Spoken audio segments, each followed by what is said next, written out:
오늘도 평안하시죠? 네, 반갑습니다. 우리는 하루하루 나를 거듭하면서 하나님은 살아계시고 성경은 하나님의 말씀인 것에 대해서 공부를 이어가고 있습니다. 이렇게 말씀을 계속 듣다 보면 우리 마음 가운데 하나님이 주시고자 하시는 믿음이 생겨나고 그 결과 우리는 영생을 얻을 수 있는 그런 길에 이르게 될 겁니다. 오늘도 그런 기대되는 마음을 가지고 성경을 배우도록 하십시다. 잠깐 기도하겠습니다. 자비와 은혜가 풍성하신 우리 아버지 하나님, 저희들 하나님을 찾는 마음으로 또 성경에 대한 궁금증을 풀고자 하는 그런 마음으로 오늘 또 머리 숙였습니다. 우리 각 사람에게 필요한 대로 깨우쳐 주시고 합당한 믿음을 갖고 하나님을 만날 준비를 잘 해나갈 수 있도록 도와주시고 인도해 주시옵소서. 오늘도 태어나는 입술이나 듣는 각 사람 마음이나 주님께서 온전히 주장해 주실 것을 믿고 의지하면서 우리 구주 예수님 이름으로 기도드렸습니다. 아멘. 성경 말씀 이사야 46장을 보시겠습니다. 구약성경 청공 23쪽 이사야 46장입니다. 이사야 46장 9절 너희는 옛적 일을 기억하라. 나는 하나님이라 나의 다른 이가 없느니라. 나는 하나님이라 나 같은 이가 없느니라. 내가 종말을 처음부터 구하며 아직 이루지 아니한 일을 예측부터 보이고 이르기를 나의 모략이 설 것이니 내가 나의 모든 기뻐하는 것을 이루리라 하였노라. 우리는 어제 성경에 기록된 시점에서 봤을 때 인류의 과거 역사, 그 내용이 성경에 기록되어 있고 그 성경에 기록되어 있는 그 내용이 모두 다 역사적인 사실인 것에 대해서 교훈을 받았습니다. 이제 오늘은 성경에 기록된 시점에서 봤을 때 앞으로 세상 끝날까지 진행된 인류의 역사, 그 내용도 시간과 공간을 초월해 계시는 하나님이 성경에 기록해 주셨는데 그 예언의 말씀이 그대로 성취되어 가는 것을 보면서 이야, 정말 하나님은 살아계시는구나, 성경은 사실이구나 하는 교훈을 받습니다. 잠깐 여기 자료를 먼저 보면요, 어제 우리는 이 증언을 통해서 인류 과거 역사가 사실이라는 것을 교훈받았는데 천지 만물을 창조하신 하나님, 그리고 인류 역사의 시작인 에덴 동산, 이 세상 죄악을 심판하신 노아 홍수 심판, 그리고 세상 백성이 노아 후손으로 말미암아 지금 퍼져나가 이렇게 이루고 있다, 이 내용을 간략하게나마 살펴보았습니다. 오늘은 미리 예언하시고 성취하시는 그 하나님, 그걸 이제 공부하게 될 텐데 10절 내가 종말을 처음부터 구하며 아직 이루지 아니한 일을 예측부터 보이고 이르기를, 하나님은 성경 안에 세상 끝 종말에 있을 일들을 다 기록해 놨다. 그리고 때가 되면 그 말씀 그대로 모든 것을 이룰 것이다, 이렇게 말씀하고 계셔요. 모든 것의 시작이 있습니다. 그리고 끝이 있잖아요. 이 세상도 길 뿐이지 시작이 있고 끝이 있는 거예요. 그 끝이 어떻게 될 것인가 우리는 모르지만 하나님은 아시잖아요. 시간 공간을 초월해서 그 끝을 미리 다 보시는 분은 다 아시죠. 그래서 이런 일이 세상 끝에 있을 거다라고 지금부터 3,500년 전에 2,700년 또는 2,600년 전, 1,900년 전에 성경 안에 여기저기 자세하게 예언을 해 놓으셨는데 그 말씀이 지금 우리 시대에 그대로 이루어지고 있어요. 그렇다면 우리가 사는 이 세상이 지금 끝이 가깝다, 그런 교훈이잖아요.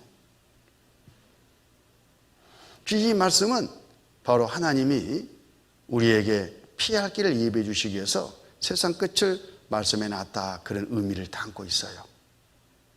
노아 홍수 때 하나님께서 물로 이 세상을 심판할 것을 경고하셨습니다. 그런데 그때 세상 사람들은 노아 식구 8 빼놓고는 믿지를 않았어요. 그래서 준비를 못했죠. 피할 준비를 못한 거예요. 그래서 진짜 심판이 있을 때에 다 죽어갔잖아요. 그런 일들이 똑같이 세상 끝에도 있다. 이제는 불로 심판하겠다. 그러니까 미리 하나님이 피할 길을 예비해 주실 텐데 그 피할 길을 찾아서 미리 피하라, 이렇게 경고하시는 그런 의미에서 그 마음을 갖고자 하는 그런 하나님의 사랑에서 세상 종말에 대한 말씀을, 성경 안에 말씀을 많이 해 놓으셨어요. 우리는 그런 말씀을 배우면서 성경 말씀대로 모든 것이 이루어지는구나, 피할 길을 빨리 찾아서 피해야 되겠구나, 이런 교훈을 받는 거예요. 그러면 100점이겠죠? 그러면 어떻게 세상이 끝나는가? 세상 끝에서부터 거꾸로 좀 오늘 교훈을 받아가겠습니다. 세상은 핵전쟁이 일어나가지고 불로 망할 것을 말씀해 놨어요. 핵전쟁. 지금으로부터 1900여 년 전에 하나님께서 예수님의 사랑하는 제자인 사도 요한에게 이 세상 끝에 어떤 일이 있을 것을, 이 세상 죄악이 어떻게 심판받을 것을 미리 환상 가운데 다 보여주셨어요. 왜? 성경에 기록해가지고 우리와 같은 세상 사람들에게 경고로 삼기 위해서 그랬습니다. 그때 사도 요한이 세상 마지막 때 본 모습을 요한계시록에 기록을 했는데, 또 요한계시록뿐만 아니라 다른 선지자들을 통해서도요, 세상 마지막 때 어떻게 이 세상이 망할 것을 여기저기 자세하게 교훈을 해 놓으셨어요. 그런데 그 예언의 말씀이 우리 시대에 보니까 거반 다 이루어져 오고 있어요. 70% 정도는 그대로 지금 이루어졌습니다. 이제 남은 30% 정도 일이 앞으로 그대로 이루어질 텐데, 그렇다면 인류 역사는 앞으로 어떻게 진행될까? 이런 교훈이 남잖아요. 그래서 미국 ABC 방송, 한국으로 말하면 KBS나 MBC 정도 되는 그런 방송입니다. 그 방송에서 남은 성경 일정대로 영화를 만들었어요.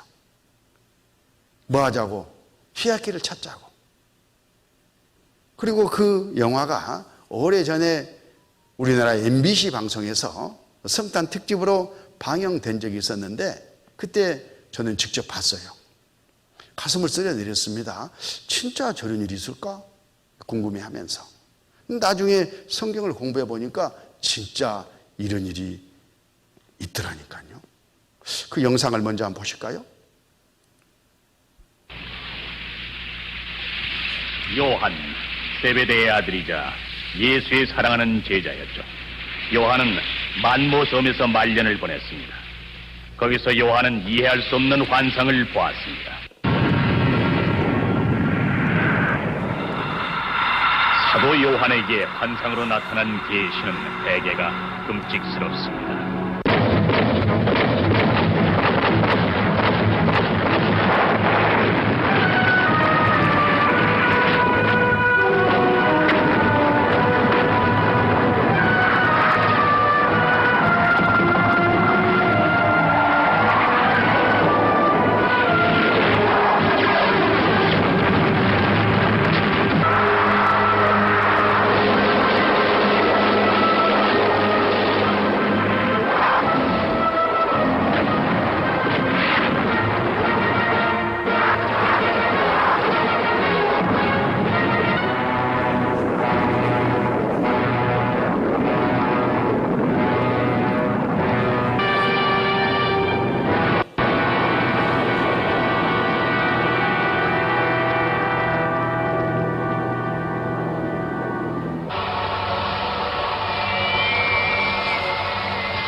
방금 여러분께서 목격하신 대재앙은 미국이 전면적인 핵무기의 공격을 받을 경우에 실제로 입게 될 파괴보다는 심하지 않게 묘사된 것입니다.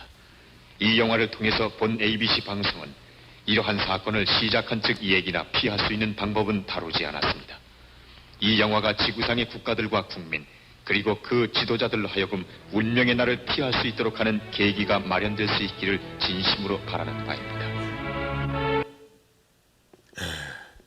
세상 마지막이 이렇게 올 겁니다. 요한계시록 9장을 보시겠습니다. 직접 한번 찾아보시죠. 성경 마지막 요한계시록 9장.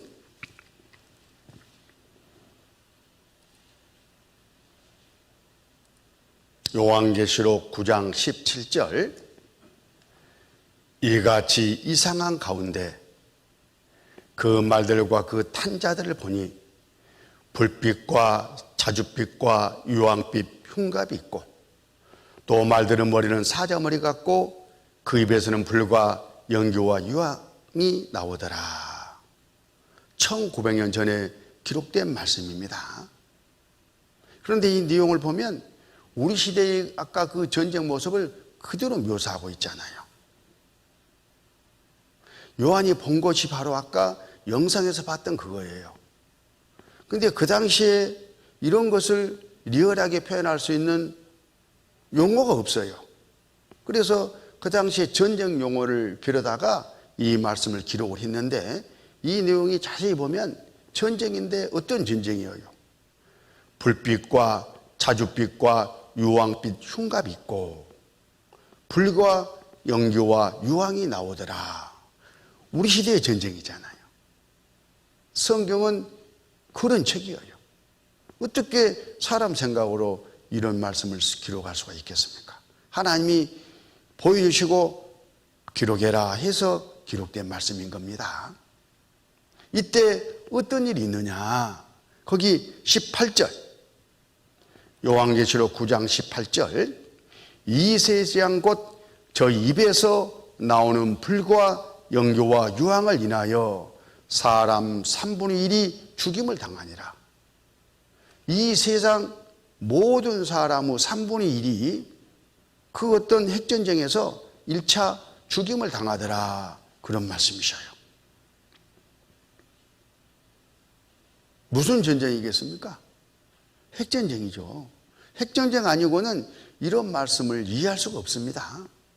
그래서 핵이 나오기 전에는 도대체 어떻게 세상 사람 3분의 1이 한꺼번에 한 전쟁으로 죽을 수가 있냐 이해가 안 갔던 거예요. 그런데 1945년도에 7월 16일 날 미국에서 핵무기 핵실험을 성공했어요. 그리고 그해 8월 6일 일본 히로시마와 나가사키에 원자폭탄이 투하됐습니다.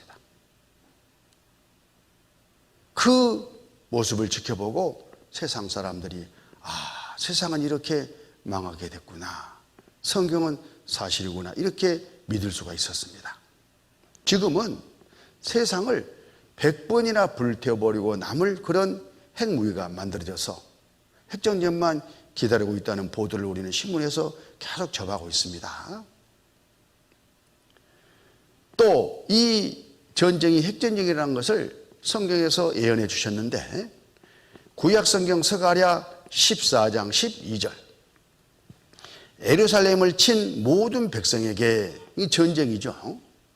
여호와께서 내칠 재앙이 이러하니 곧 섰을 때에 그 살이 썩으며 그 눈이 고목에서 썩으며 그 혀가 입속에서 썩을 것이요. 어떤 전쟁인데 군인들이 우와 돌격 앞으로 하려고 서 있는데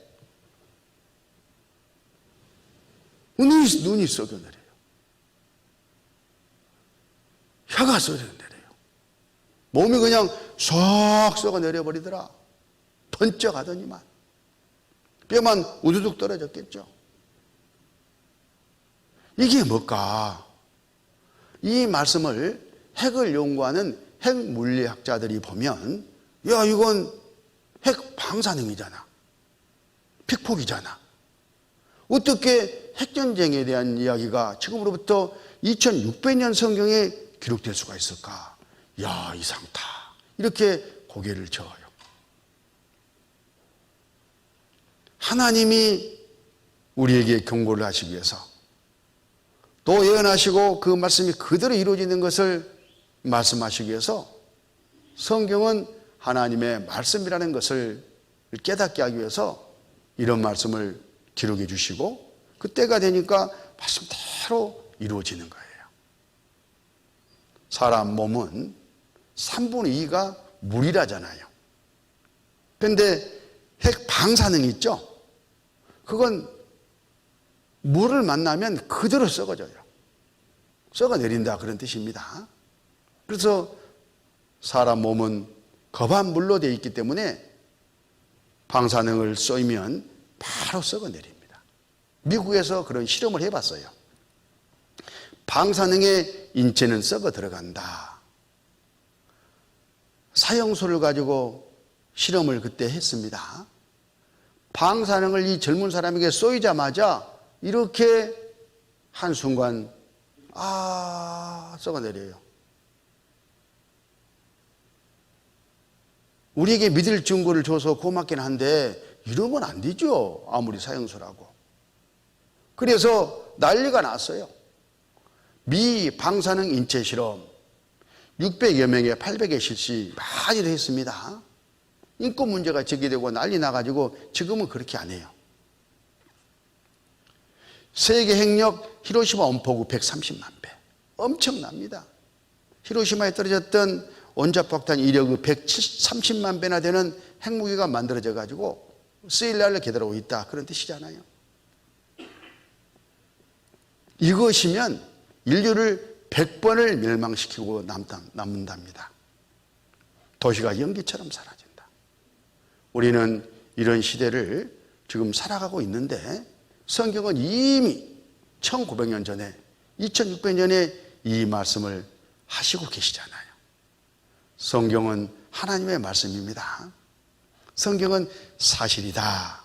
때가 되면 말씀대로 이루어진다. 그런 뜻이지 않습니까? 그러면 세상이 이렇게 불로 망하기 전에 심판을 받기 전에 이 세상이 어떻게 진행될 것인가? 그것도 성경의 하나님이 자세하게 예언을 해 주셨어요. 요한계시록 13장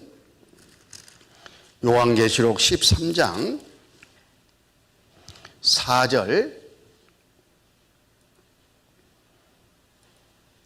용이 짐승에게 권세를 주므로 용에게 경배하며 짐승에게 경배하여 가로되 누가 이 짐승과 같으뇨 누가 능히 이로더불어 싸우려 하더라. 어떤 세상이 오냐면 이 세상 나라가 한 나라로 통합이 돼요. 세계 연방 정부가 구성된다 그런 뜻입니다. 그리고 유럽에서 아주 막강한 권력을 가진 한 대통령이 등장을 해요. 그걸 여기서는 이제 짐승으로 표현하고 있는데 그 사람이 세상 모든 사람 오른손이나 이마에 666 표를 받게 해요. 그래가지고 그 시스템으로 다스리는 그런 세상이 온다라고 1900년 전에 이렇게 말씀을 하고 계시는데 그게 지금 우리 눈앞에 우리도 모르는 사이에 그대로 이루어지고 있습니다. 바로 요한계시록 13장이 그 예언의 말씀이셔요. 우선 이 성경 말씀의 뜻을 좀 헤아려 보기 위해서 4절을 다시 한번 읽어보면 용이 짐승에게 권세를 주므로 용에게 경배하며 짐승에게 경배해 가로되 누가 이 짐승과 같으뇨 누가 능히 이로더불어 싸우려 하더라. 이 말씀만 가지고는 좀 무슨 말인지 모르겠죠. 아무리 성경이라 해도 너무하네. 그런 마음이 드실 거예요. 이런 표현을 상징적인 표현이라고 그래요. 성경에 이런 상징적인 표현이나 비유적인 표현이 나오면 사람 생각으로 자기 경험으로 자기 생각으로 해석해서는 절대 안 돼요. 하나님께서 우리에게 쉽게 올바로 깨닫게 하기 위해서 이 성경 안에 이게 뭘 의미하는지를 설명을 해 놓으셨어요. 다른 곳에. 그래서 성경을 공부할 때는 짝을 잘 찾아가지고 교훈을 받아야 되는 거예요. 짝. 이번에 우리 공부할 때 여기서 조금 저기서 조금 찾아가지고 교훈을 받고 있죠. 그렇게 공부하는 것이 성경 공부의 하나님의 방법이다, 그런 뜻입니다. 어떤 분들은 아니 성경을 가르쳐 주려면 첫 장부터 차근차근 학교 공부하듯이 좀 가르쳐 주지, 여기서 조금 앞에 갔다 뒤에 갔다가 혼란스럽죠. 야, 꽤 맞추네. 이렇게 이제 오해가지고 마음이 조금 다친 분들이 계실 수가 있는데 몰라서 그래요. 성경 공부하는 하나님의 방법을 몰라서 그런 거예요. 하나님께서 그렇게 가르치도록 해 놓으셨어요. 지금으로부터 2700년 전에 이사야 성경을 받아 기록한 이사야 선지자, 많은 사람들에게 성경을 그때도 이렇게 가르쳤는데 지금 우리가 가르치는 것하고 똑같이 가르쳤어요. 그 말은 우리가 지금 증거하고 가르치고 있는 이 성경 강연회와 같은 이 과정이 아주 성경적이다, 성경대로 하고 있다, 그런 의미가 되는 겁니다. 한번 확인해 보실까요? 이사야 28장 10절, 대저 경계에 경계를 더하며 경계를 더하며 교훈에 교훈을 더하며 교훈에 교훈을 더하되, 이게 성경 가르치는 거잖아요. 어떻게? 여기서 조금 저기서 조금 하는구나 하는도다. 앞에 경계가 뭐예요? 선 그어놓고 넘어오지 마, 그런 경계일까요? 조심시킨다, 그 말이잖아요. 조심해라, 깨달아라, 그런 뜻이잖아요. 이대로 구원받지 못하고 죽음을 건너가면, 하나님을 만나지 못하고 죽음을 건너가면 지옥이 기다리고 있다 하는 것을 계속 경계를 시켰다, 그 말이에요. 언제까지? 경계를 받을 때까지. 그러니까 경계가 계속 4번 연속 나오는 거예요. 그 경계를 받은 사람에게 교훈에 교훈을 더하되 교훈에 교훈을 더하며, 하나님의 사람으로서, 경계를 받은 사람으로서, 구원받은 사람으로서 어떻게 이제 남은 생을 살아갈 것을 교훈했다, 그런 뜻이에요. 그 당시에 이사야가, 우리가 지금 그러고 있잖아요. 성경 강연에는 경계를 더하며 경계를 더하는 과정입니다. 이 구원받아야 된다 하는 것을 그래서 계속 강조하고 있잖아요.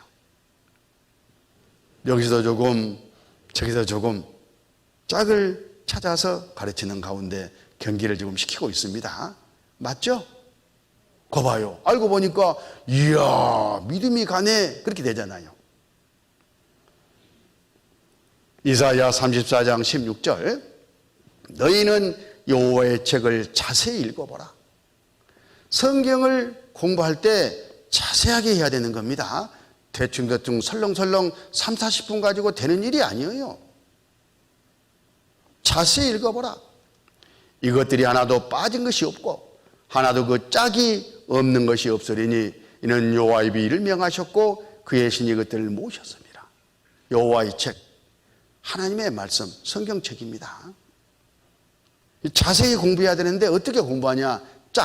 짝이 있다, 짝을 맞춰서 공부하라, 그런 뜻이에요. 지금 우리는 경계를 받고 있죠.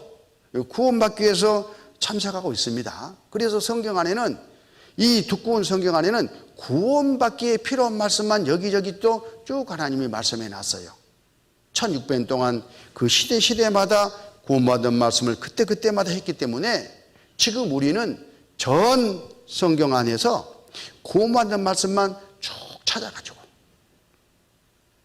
여러분들이 구원을 받을 수 있도록, 거듭날 수 있도록 성경을 가르쳐 드리고 있는 겁니다.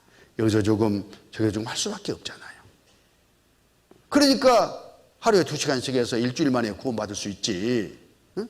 성경 다 알고 이해해가지고 구원을 받는다면은 어떻게 이게 가능하겠어요? 평생 해도 안 되죠.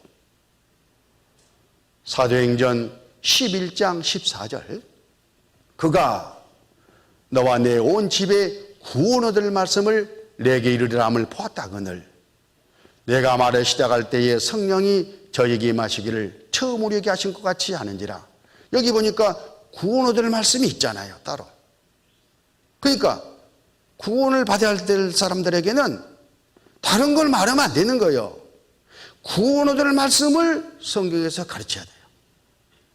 그때에 하나님이 역사해가지고 미대지기에서 구원해 주셔요.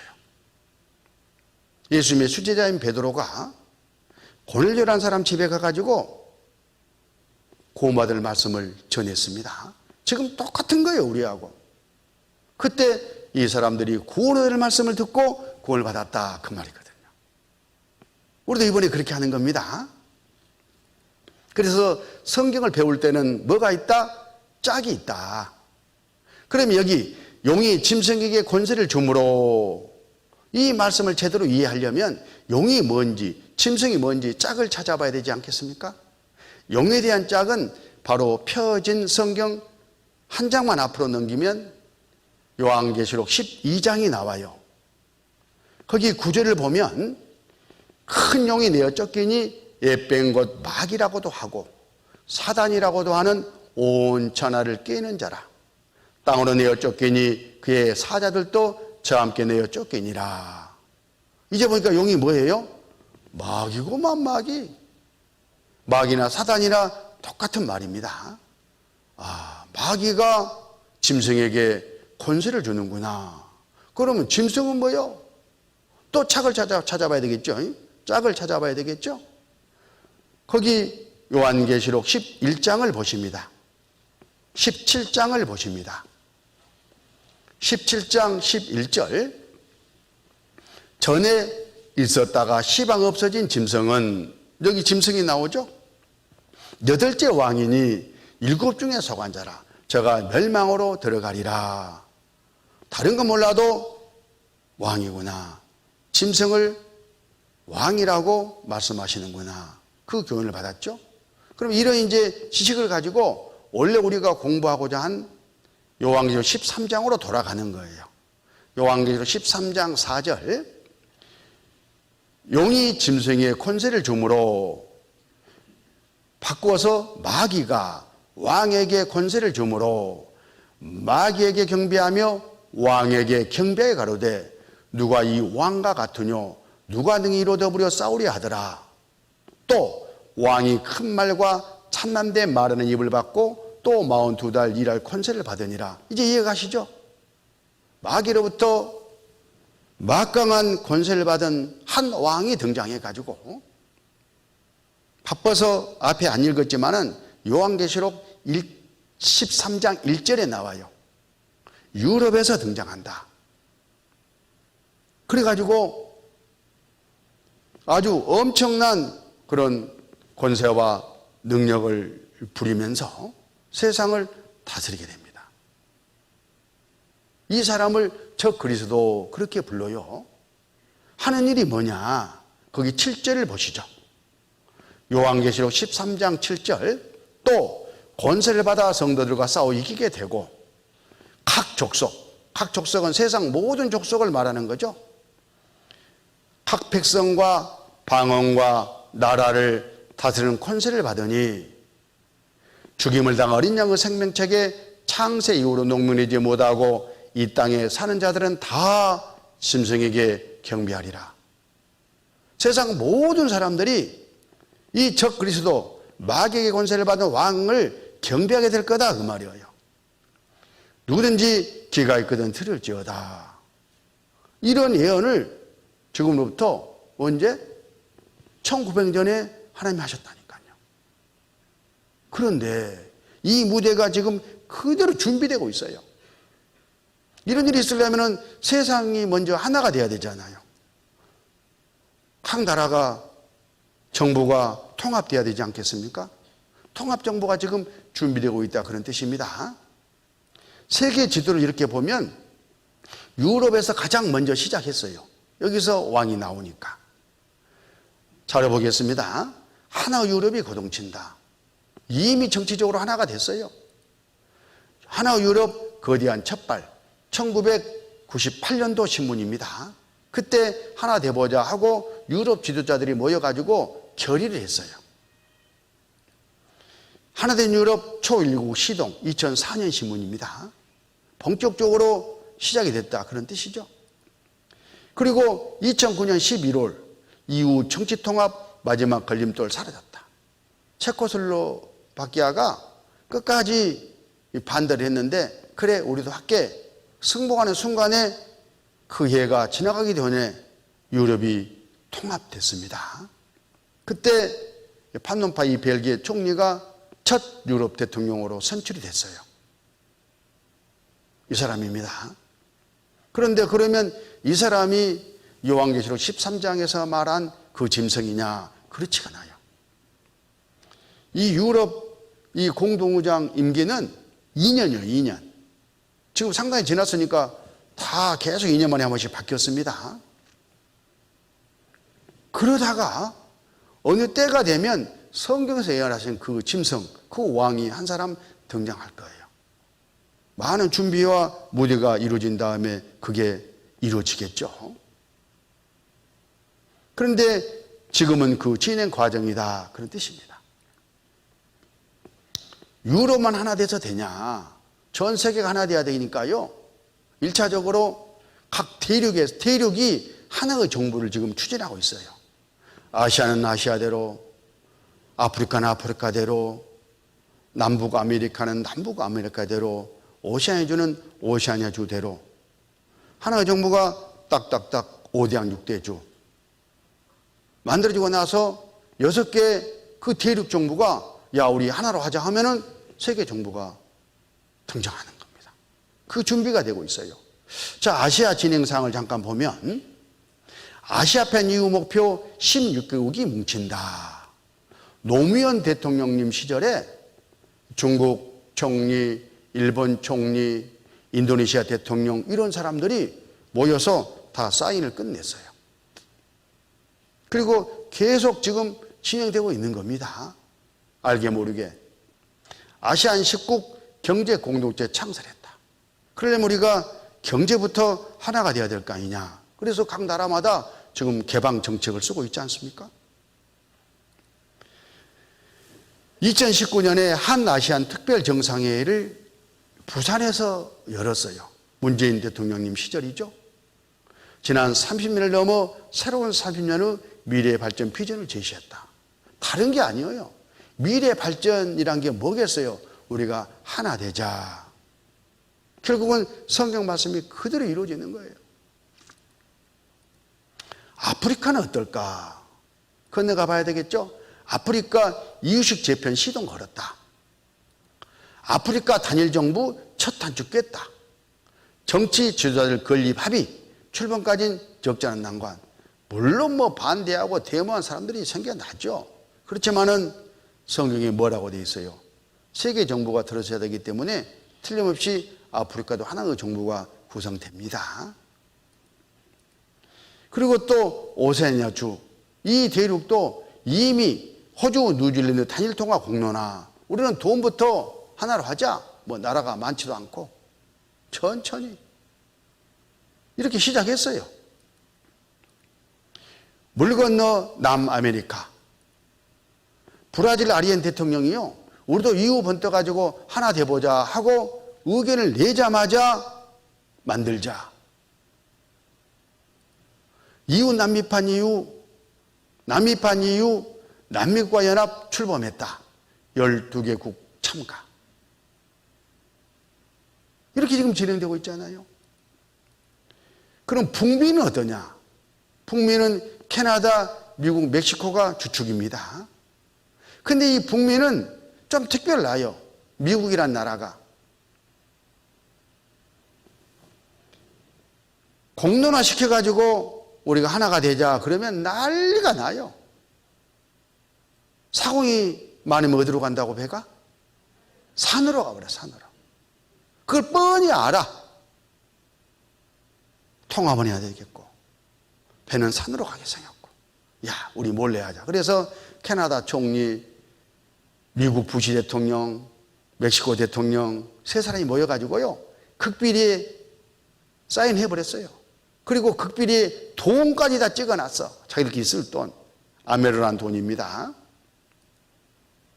이게 바로 그거예요. 2007년도. 단일 화폐, 단일 경제권, 지구촌 통합된다. 이렇게 되고 보니까 나중에 이 사실이 알려졌잖아요. 언론에서 난리가 났어요. 이 나라 팔아먹은 놈하고. 그 영상이 좀 있어서 한국어로 번역을 해봤는데 한번 들어보시죠. 미국, 캐나다, 멕시코의 모든 국경을 없애 하나로 통합하는 합의가 일반의 공표도 의회의 승인도 없이 이루어졌습니다. 북미 연합이라고 합니다. 부시 대통령은 미 합중국을 없애겠다는 공식 합의에 서명했습니다. 이것은 무역 협정이 아닙니다. 새 국가의 독립된 자치권은 송두리째 없어지고 완전히 새로운 아메로라는 통화 체제로 통합됩니다. 아메로는 미국, 캐나다, 멕시코 국민들의 일상에 큰 충격이 될 겁니다. 아메로는 북미 연합을 위해 생겨난 새로운 통화이며 EU와 유사한 국경 없는 체제를 목표로 캐나다, 미국, 멕시코에서 전개되고 있으며 캐나다 달러, 멕시코 페소, 미국 달러는 아메로로 대체될 것입니다. 합의에 의하면 기본적으로 미국의 헌법은 결국은 소멸됩니다. 북미 연합은 유럽 연합, 아프리카 연합, 곧 조직될 아시아 연합과 같은 개념입니다. 그리고 모든 연합 뒤에는 그들이 있습니다. 그리고 적당한 시기가 되면 그들이 60년이 넘게 추진해온 마지막 단계를 이루려 연합은 합병됩니다. 하나의 세계 정부. 이것을 위해서 준비가 돼가고 있다. 그런 영상입니다. 그러다 보니까 각 나라마다 이제 세계 정부가 들어서면 세계 시민으로서 국민들이 살아가야 되잖아요. 그런지 교육이 필요합니다. 우리나라도요, 고등학교 교과 과정에 이게 들어왔어요. 지구촌과 함께하는 세계 시민 고등학교. 공부하고 있습니다, 애들이. 세계 시민의 이해, 2부에서는 세계 시민의 과제, 3부에서는 미래를 여는 세계 시민, 이렇게 해가지고 세계 정부 등장을 준비하는 그런 교육이 이루어지고 있다, 그런 뜻입니다. 얼마나 가까이 왔는지 몰라요. 우리가 받을 교훈은 1900년에 성경에 말씀된 이 말씀이 문자 그대로 때가 되니까 이루어지고 있다. 그런 현장을 보고 있다. 바로 그거예요. 이렇게 해가지고 아까 그 세계 대통령이 등장해서 세상 모든 사람들 오른손이나 이마에 표를 받게 해요. 그게 바로 요한계시록 13장 16절부터 나오는데 한번 성경을 보시죠. 요한계시록 13장 6절, 저가 모든 자 곧 작은 자나 큰 자나 부자나 빈궁한 자나 자유한 자나 종들로 그 오른손이나 이마에 표를 받게 하고 누구든지 이 표를 가진 자 외에는 매매를 못하게 하니 이 표는 곧 짐승의 이름이나 그 이름의 수라. 지혜가 여기 있으니 총 매는 자는 그 짐승의 수를 세어보라. 그 수는 사람의 손이 666이니라. 이 말만 가지고는 무슨 말인지 모르겠죠. 세상 모든 사람들이 오른손이나 이마에 표를 받게 된다, 그 말이잖아요. 안 받으면 사고 팔 수가 없다. 매매를 못하게 해버려요. 굶어 죽어야 되겠죠. 그러니까 표를 다 받게 된다, 그런 뜻입니다. 근데 그 표는 수와 관련이 있어. 다른 말로 하면 정보 전달 수단이다, 그 말이에요. 그 특징이 666이에요. 666 시스템. 우리 시대에 우리 눈앞에 이게 뭔가 하고 찾아봤더니만은 바로 이 666 바코드예요. 이 666 바코드가 세상 끝에 나와가지고 모든 정보를 전달하고 통제하는 수단으로 쓰일 것을 1900년 성경에 이미 하나님은 말씀을 해놨다, 그 말이에요. 그리고 그대로 지금 이루어지고 있잖아요. 666. 이 막대기로 보이는데 이게 바로 컴퓨터가 정보를 읽어드리는 컴퓨터 수요예요. 이진법. 이 666 바코드라는 정보 전달 수단에다가 개인 신상 정보를 담으면 신분증이 되는 거예요. 학생증, 주민등록증, 회원증, 바로 그 뒤에 보면 이런 표가 있잖아요. 그리고 666 이 정보 전달 수단에다 화폐 기능 정보를 담으면 신용카드가 되는 거예요. 돈으로 쓴다 그 말이에요. 지금 신용카드 다 쓰고 계시죠? 현금이 필요 없는 시대가 돼버렸어요. 왜? 666 덕택에. 666 바코드에다가 상품 거래 정보를 담으면 상품 거래를 하는 데 써요. 그래서 물건마다 이 바코드가 다 찍혀 있잖아요. 마트에 가면 그 바코드에다 스캔을 딱 대면 찍 하면서 계산되지 않습니까? 어떻게 1900년에 이 일이 있을 것을 아셨겠어요? 요한 사도가. 하나님이 그렇게 불러주고 받아 기록하라고 하니까 기록된 거죠. 하나님의 말씀입니다. 인간 아이디카드 시대에 온다. 초소형 칩 인체 삽입, 신분증, 신용카드 대체된다. 그런데 카드가 너무나 많아요. 분실하면 또 큰일 나. 그래서 이것을 압축해가지고 하나로 해가지고 분실 당하지 않는 방법이 없을까? 계속 연구하다 보니까 칩으로 만들어가지고 쌀알 만한 크기의 칩으로 만들어가지고 사람 몸에다 넣어버리면 되겠네. 여기까지 발전한 거예요. 이런 시대가 올 것을 1900년도에 이런 신문 보도로 예언을 했는데 얼마 안 가서 일이 다 이루어졌더라고요. 미국에서는 또 유럽에서는 실제 이 신분증 칩이 몸에 들어가고 있습니다. 지금 이 쌀알 크기만한 칩을 만들어 가지고 집어넣고 있어요. 뉴스를 한번 들어보시죠.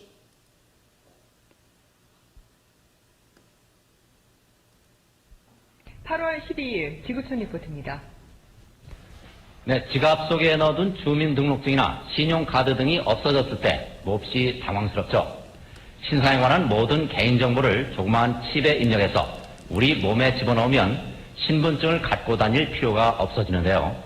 실제로 미국에서는 신분증 칩을 몸속에 이식시키는 사람들이 늘고 있어서 논란이 되고 있습니다. 연보은 기자가 보도합니다. 쌀 한 톨만한 이 마이크로칩에는 놀라운 비밀이 담겨 있습니다. 주민등록증이나 운전면허증, 의료보험증, 신용카드 등에 저장되어 있는 모든 개인정보가 이 칩 하나에 들어갑니다. 10만 원 안팎의 비용을 내고 이 칩을 손에 이식하면 지갑이 필요 없습니다. 물건을 사거나 고속도로 요금소를 빠져나갈 때, 건물에 들어갈 때 손만 대면 끝입니다. It's always with me. It's always in my hand, and I'll never lose it. 최근엔 병원에서 많이 활용돼 미국의 병원 거의 100곳에서 이 칩을 사용합니다. 환자의 과거 진료 기록이 저장돼 있어 의식이 없는 환자도 빨리 치료할 수 있기 때문입니다. 미국의 한 IT 기업은 희망 직원 50명에게 쌀알 크기의 칩을 주입하기로 했습니다. 엄지와 검지 사이에 주사를 놓듯이 집어넣습니다.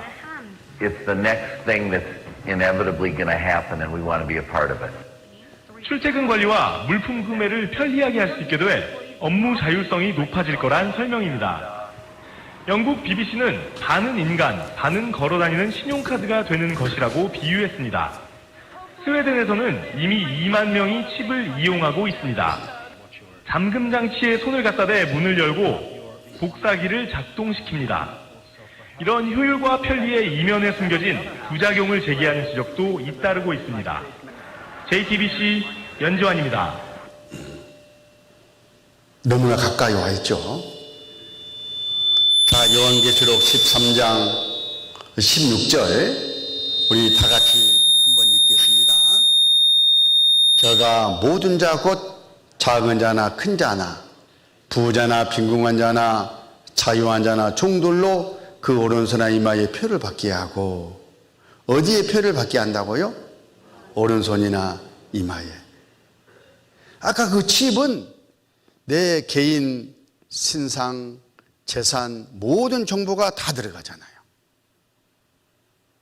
이거 분실하면 큰일 나겠죠. 또 다른 사람이 뺏으면 안 되잖아요. 그래서 비밀번호가 필요해.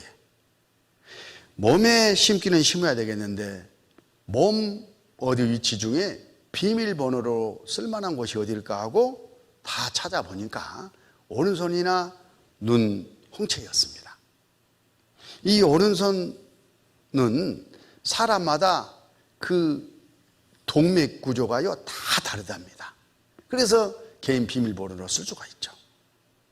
눈의 홍채는 사람마다 또 다 다르대요, 구조가. 그래서 비밀번호로 쓸 수가 있는 거예요. 그래서 이 비밀번호를 쓸 수 있는 오른손이나 이마에 표가 들어가야 되지 않겠습니까? 이마는 좀 그렇죠. 그렇지만 오른손이 없는 사람은 어쩔 거예요. 이마에라도 받아야지. 그것까지 고려해가지고 이런 세상이 올 것을 1900년에 말씀하셨다니까요. 이 영상을 보면 실감 나실 거예요.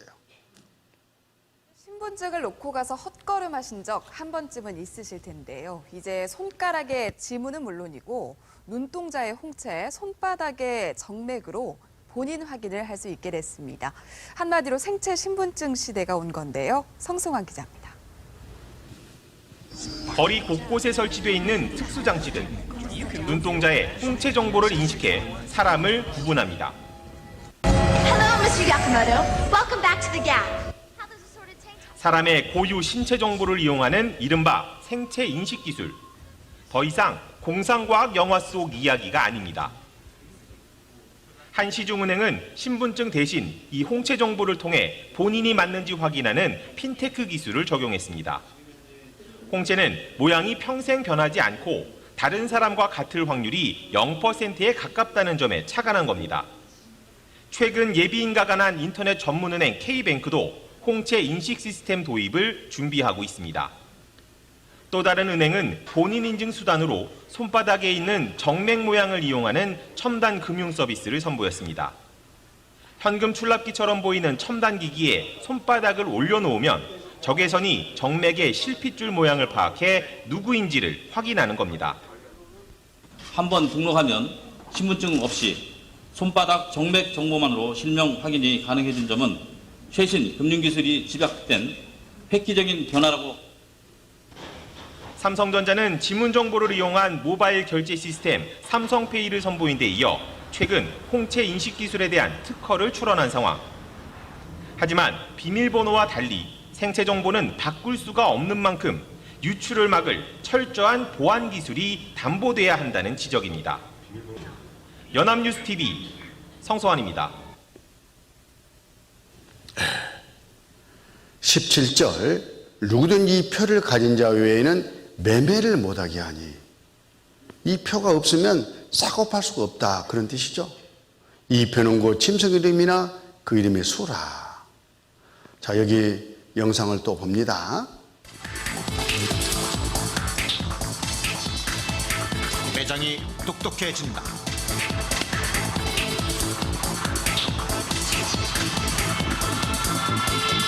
그것이 사람들에게 어떤 변화를 가져다 줄까?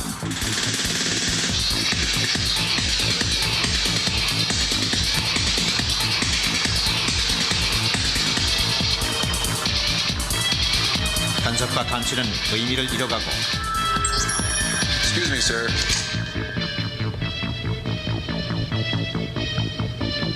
Forgot your receipt.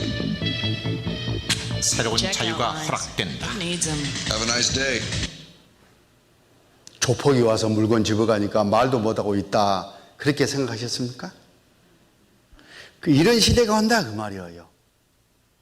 무조건 마트에 가서 백화점에 가서 물건 그냥 들고 오면 자동적으로 다 계산이 돼가지고 내 통장에서 돈이 떨어져 나가는 그런 시대가 온다 그 말이에요. 그러니까 계산대가 필요 없는 거죠. 백화점 계산대에서 줄 설 필요 없다. 상품에 작은 칩 부착 전자택으로 자동 계산된다. 손바닥으로 결제 무인정보 시대 성큼. 우리가 그런 시대를 지금 경험하고 살고 있습니다. 중요한 것은 어떻게 이렇게 될 것을 1900년 성경이 말씀할 수가 있을까 하는 거죠. 자, 여기 이 시대에는 또 인공지능이 우상이 말을 하는 그런 시대가 온다, 이렇게 예언이 되어 있는데 그게 그대로 실현되고 있잖아요. 요한계시록 13장 15절, 저가 권세를 받아 그 짐승의 우상의 생기를 주어 그 짐승의 우상으로 말하게 하고 또 짐승의 우상에 경배하지 아니하는 자는 몇인지 다 죽이게 하더라. 아까 세계 대통령이 있죠. 세계 나라 곳곳에 세계 대통령을 그대로 모방한 우상을 만들게 해요. 그런데 그 우상이 말을 해, 말을. 진짜 세계 대통령인지 우상인지 몰라. 그런 시대가 올 거다. 그리고는 그 우상에게 가서 경배하도록 해요. 옛날 일제 때 신사참배처럼. 경배하지 않으면 다 죽여요. 그런 시대가 온다, 이렇게 1900년에 예언을 하셨는데 실제 우상이 말하는 시대가 돼버렸어요. 안녕하십니까. 저는 방금 전까지 뉴스를 진행한 인간 앵커 김주하가 아닌 사이버 공간에만 존재하는 AI 앵커 김주하입니다. 팁 2 화면으로는 처음 인사드리는데요. 오늘은 인간 기자 민경현 기자와 함께 저에 대한 자세한 이야기를 들려드리겠습니다. 반갑습니다. 제가 조금 전에 실제 김주하 앵커를 만나고 왔는데 가까이서 이렇게 자세히 비교해 봐도 거의 차이를 못 느끼겠습니다. 어떻게 이렇게 자연스럽게 뉴스를 진행하시는 거죠? 네, 저는 실제 김주하 앵커의 모습이 담긴 영상 10시간 분량을 학습해 탄생했습니다.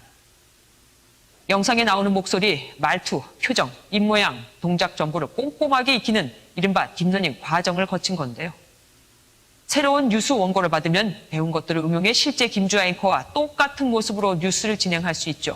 제가 실제 인간 앵커와 똑같다는 칭찬인 만큼 앞으로도 더 열심히 뉴스를 진행하겠습니다. 그런데 해외에서는 이미 다른 AI 앵커들이 활약하고 있다던데 설명해 주시죠. 네, 일본과 중국에서 제 친구들이 이미 활발히 활약하고 있습니다. 일본의 니온TV는 지난 2018년 AI가 탑재된 안드로이드 로봇 에리카를 앵커로 채용했고요. NHK와 중국 CCTV, 신화통신 등이 실전에 AI 앵커를 투입해 시청자들에게 뉴스를 전달하고 있습니다. 활약하실 분야가 많을 것 같아요. 앞으로의 계획을 말씀해 주시죠. 네, 실시간으로 뉴스를 진행할 수 있어 자연재해 등 긴급한 상황에서 인간 앵커보다 더 빨리 시청자분들에게 새로운 소식을 전해드릴 계획입니다. 지금까지 AI 앵커 김주하였습니다. 감사합니다. MBN 김주하 앵커 아시죠? 종합 채널. 똑같잖아요. AI 앵커입니다. 그런데 이 시대에 어떤 일이 있느냐? 아까 그 세계 대통령이 하늘에 인공지성을 띄워놓고 구석구석 각 사람 감시하는 그런 시대가 옵니다. 지구촌 구석구석 24시간 그물 감시. 이렇게 피할 곳이 없어요. 내가 어디 있는지 다 안다. 이런 통제 시대가 옵니다. 당신은 숨을 곳이 없다. 그래서 이 기간을 7년 환란, 마귀가 세계 대통령을 통해서 지배하고 다스리는 이 기간이 7년인데 이걸 7년 환란, 이렇게 성경학자들은 불러요. 7년 환란에 들어가면 안 되겠죠. 그 전에 다 구원을 받아야 돼요. 요한계시록 14장 10절, 그도 하나님의 진노 포도주를 마시리니 그 진노잔에 섞인 것이 없이 부은 포도주라. 거룩한 천사들 앞과 어린 양 앞에서 불과 유황으로 고난을 받으리니 그 고난의 연기가 세세토록 올라가리로다. 짐승과 그의 우상에 경배하고 그 이름의 표를 받는 자는 누구든지 밤낮 힘을 얻지 못하리라 하더라. 결국 7년 환란 들어가기 전에 하나님이 예비하신 피앗기를 찾아서 피해야 되는데 그게 구원받는 거죠. 그렇지 못하고 7년 환란에 들어가면 이세기 대통령과 그 우상을 숭배하고 마귀가 가는 지옥에 함께 지옥에 떨어진다. 그 경고를 지금 하고 계셔요. 정신 바짝 차려야 되겠죠? 장난이 아닙니다. 사람 말이 아니잖아요.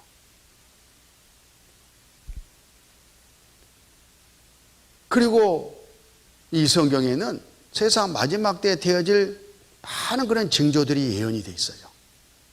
특히 예수님께서 세상 마지막이 가까우면 이런 일들이 있을 거다 이렇게 말씀하셨는데 마태복음 24장을 잠깐 한번 찾아보겠습니다. 마태복음 24장 3절 신약성경 39쪽이죠. 마태복음 24장 3절 예수께서 감난산 위에 앉았을 때에 제자들이 종이 와서 가로되 우리에게 이루소서 어느 때에 이런 일이 있겠사오며 또 주의 임하심과 세상 끝에는 무슨 징조가 있사오리까. 예수님께서 전에 십자가 못 박혀 돌아가셨다가 3일 만에 다시 살아나신 일이 있습니다. 뒤에 자세하게 이제 배우게 될 거예요. 그 예수님이 세상 끝에 구원받은 사람을 데리러 오겠다 이렇게 약속해 주셨어요. 그리고 곧 끝이 올 거다. 제자들이 궁금하잖아요. 우리가 그것을 어떻게 알 수 있겠습니까? 하고 물어봤어요. 그리고 예수님이 그 징조를 말씀해 주시는데 4절 예수께서 대답하여 가라사대 너희가 사람 미혹을 받지 않도록 주의하라. 많은 사람이 내 이름으로 와서 이르되 나는 그리스도라 하여 많은 사람을 미혹케 하리라. 난리와 난리 소음을 듣겠으나 너는 상가 두려워 말라. 이런 일이 있어야 하되 끝은 아직 아니지라. 민족이 민족을 나라가 나라를 태제가 일어나겠고 처처에 기근과 지진이 있으리니 이 모든 것이 재난의 시작이니라. 이렇게 말씀하셨어요. 이 성경 말씀 뒤에도 마지막 징조가 쭉 나오는데 오늘은 이것만 잠깐 빠른 속도로 교훈을 받도록 하겠습니다. 이걸 마지막 징조라고 그래요.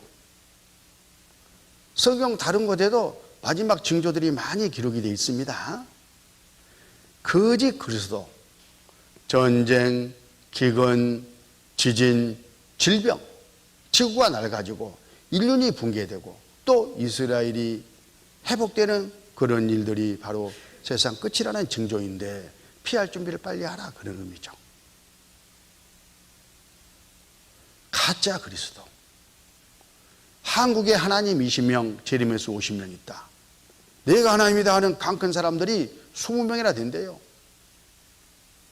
다시 오시겠다고 하신 예수님 흉내를 내는 그런 재림예수들이 50명이 된답니다. 다 가짜들이죠, 물론. 이런 분들이 대표적인 분들이에요. 문선명 통일고 교주 돌아가셨죠. 또 안상홍 하나님의 교회 교주 이분도 돌아가셨습니다. 그게 가짜라는 증거요. 하나님은 죽지 않는데 죽었으니까. 신천지 이만희 교주 자기가 성령 하나님이라고 하는 사람입니다. 재림예수라고 그래요. 물론 가짜죠. 유재열 씨, 정의성 씨, 정명석 씨, 박태선 씨, 양도천 씨, 김풍일 씨. 여기 지금 이름이 거론 사람들은요, 재림예수 장사해가지고 비교적 성공한 사람들이에요. 여기에 명함도 못 낸 사람들이 얼마나 많은지 몰라요. 속으면 안 됩니다. 속으면 안 돼. 여기는 러시아 재림예수. 손이라도 잡아볼까 하고 난리들이잖아요. 섬기면서. 여기는 브라질 재림예수. 그냥 뭐 인자가 뚝뚝 떨어지죠. 이 사람은 멕시코 재림예수. 마귀에게 권능을 받아가지고요, 기적 이적 병도 고치고 난리가 났습니다. 마귀도 얼마든지 천사가 타락해가지고 된 존재이기 때문에 능력을 행합니다. 여기는 여자가 내가 재림에서다 이렇게 주장을 한다니까요. 또 아까 성경에 말씀하신 대로 전쟁이 지금 얼마나 많습니까? 지구촌 전쟁 없는 날이 없다. 지금도 전쟁 중이잖아요. 테러 여름 찍힌 지구촌 일상이 된 불안해서 못 살겠다. 그런 시대입니다. 저 굶어 죽는 것은 어떻습니까? 25억이 굶주리고 있답니다. 세계 인구 7명 중 1명이 굶주려요. 영양실조로 1분에 10명이 숨진답니다. 우리가요, 좀 먹고 살죠? 살이 쪄가지고 꿀 다이어트니, 포도 다이어트니, 고기 다이어트니, 그런 시대를 살다 보니까 세상 모든 사람들이 다 배부른 줄 아는데 그렇지가 않아요. 우리가 좀 특별한 나라요. 하나님 덕택에. 이렇게 굶주려요. 젖을 달라고 보채는데 젖이 나와야 말이죠. 먹어야 젖이 나오는데 온 가족이 비참하게 죽어 있는 이런 모습들이 여기저기 곳곳에 사진으로 올라오잖아요. 또 지진은 어떻습니까? 매일 8,000건씩 발생한답니다. 그러니까 지진에 대한 기사는요, 이제 많이 죽으면 몰라도 보도도 안 돼요. 너무 흔해져 버렸다 그런 뜻이죠. 시대별 지진 빈도수, 전에는 지진이 별로 많이 일어나지 않았는데 20세기 와서 엄청 증가했어요. 지금 21세기잖아요. 어떻게 그림을 그릴 수가 없어요. 비교 도표를. 특히 지금 우리 시대의 환태평양 조사인데 부르고리가 심상치 않다고 그러죠. 큰 지진의 징조들이 있답니다. 이것들이 뭐냐? 예수님이 다 경고하신 말씀이 그대로 이루어지고 있다 그런 뜻이에요. 또 오은영은 어쩌습니까? 전염병, 질병. 누가복음 21장 11절 처처에 큰 지진과 기근과 오온역이 있겠고 또 무서운 일과 하늘로서 큰 징조들이 있으리라. 오온역이라는 것은 전염병을 말해요. 전염병. 신종 첨단 전염병 지구촌 날뛴다. 그동안에 이런 많은 전염병 경험들 우리가 해왔습니다. 성경 말씀이 그대로 이루어지는 거예요. 특히 지금 우리 시대에 어떻습니까? 코로나로 얼마나 많은 사람들이 죽었습니까? 그리고 지금 코로나 중에 있잖아요. 이게 뭐냐? 바로 성경에 예언된 그 말씀이 그대로 이루어지고 있다 하는 증거예요. 우리는 피할 길을 빨리 찾아야 됩니다. 누가복음 12장 54절 또 무리에게 이르시되 너희가 구름이 서에서 일어남을 보면 곧 말하기를 소나기가 오리라 하나니 과연 그러하고 남평이 불물 보면 말하기를 심히 더우리라 하나니 과연 그러하니라. 외식하는 자여 너희가 천지의 계상은 분별할 줄 알면서 어찌 이 시대는 분별치 못하느냐. 바람이 부는 것을 보면 다시 기상을 할 수 있잖아요. 해질녘에 청개구리가 여기저기서 구슬프게 웁니다. 그러면 경험 많은 시어머니는요, 아가 창독 닫아라, 비 오겠다 그래요. 가시집온 며느리에게. 그러면 시어머니 말을 들어야 됩니다. 아니 어머니 지금 별만 쩍쩍 쪘는데 무슨 비요? 노마하셨나? 그냥 잤어. 그 다음날 어때야 돼요? 보따리 싸야 돼. 비가 왔거든. 그게 징조예요, 징조. 청개구리가 울면은 비 올 징조. 이렇게 말씀을 듣다 보면 피곤해요, 안 해요? 하품이 와요, 안 와요? 무슨 징조? 잠올 징조. 그런데 하품 나고 한 2, 3일 있다 잠이 와요. 바로 이어서 와요. 그게 중요해. 하품 온다. 아이고, 잠자리 해봐야 되겠다. 이 징조를 받잖아요. 아, 빨리 피할 길을 찾아야 되겠다. 빨리 구원받아야 되겠다. 그 교훈을 받아야 되는 겁니다. 아차하는 순간에 큰일 날 수가 있어요. 그런데 왜 피할 생각을 안 하느냐? 관심이 없어요. 관심이 없는 거예요. 노홍수 시대에 하나님이 노아를 통해서 피할 길을 예비해 주셨습니다. 경고를 해 주셨어요. 계속 경계를 시켜줬는데도 불구하고 피하지 않았어. 왜? 관심이 없었던 거예요.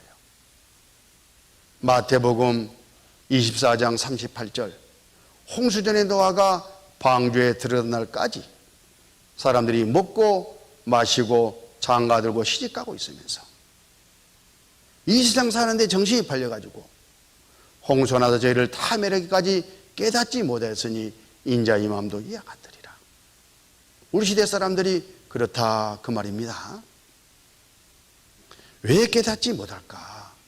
더구나 성경 강연에 와서 말씀을 계속 이렇게 듣는데도 불구하고 왜 깨닫지 못할까? 왜 구원을 받지 못할까? 구원받고자 하는 마음이 없는 거예요.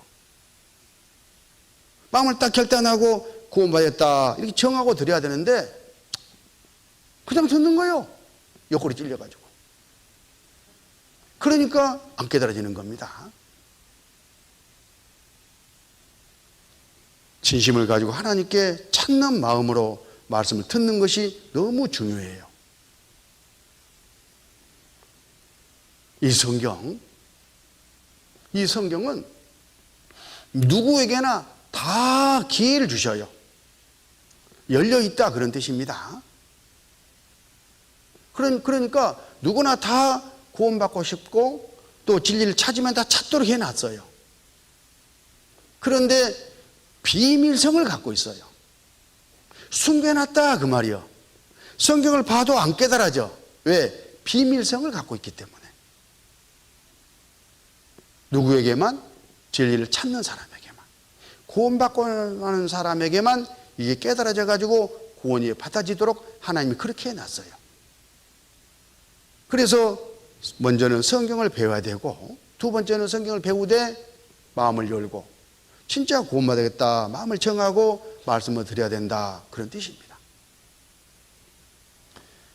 사도행전 16장 11절에 베레아 사람은 데살로니가에 있는 사람보다 더 신사적이어서 간절한 마음으로 말씀을 받고 이것이 그러한가 하여 날마다 성경을 상고하므로 그 중에 믿는 사람이 많고 또 헬라의 기부인과 남자가 적지 아니하나 믿는 사람이 많고 내 안에 믿음이 생겨나려면 앞에 베레아 사람들처럼 마음이 신사적이어야 돼요. 받아들이고자 하는 마음으로 열린 마음으로 말씀을 드려야 된다 그런 뜻입니다. 그리고 간절한 마음으로 받아야 돼요. 찾는 마음으로 받아야 돼. 구원받아야 되겠다 마음을 정하고 말씀을 들어야 깨달아지도록 그렇게 돼 있어요. 그리고 성경을 상고함으로 어떻게 이것이 그러한가 이게 뭔지 그러한가 증거를 찾아서 확인하는 그런 수고와 함께 말씀을 들으면 틀림없이 믿음이 와요.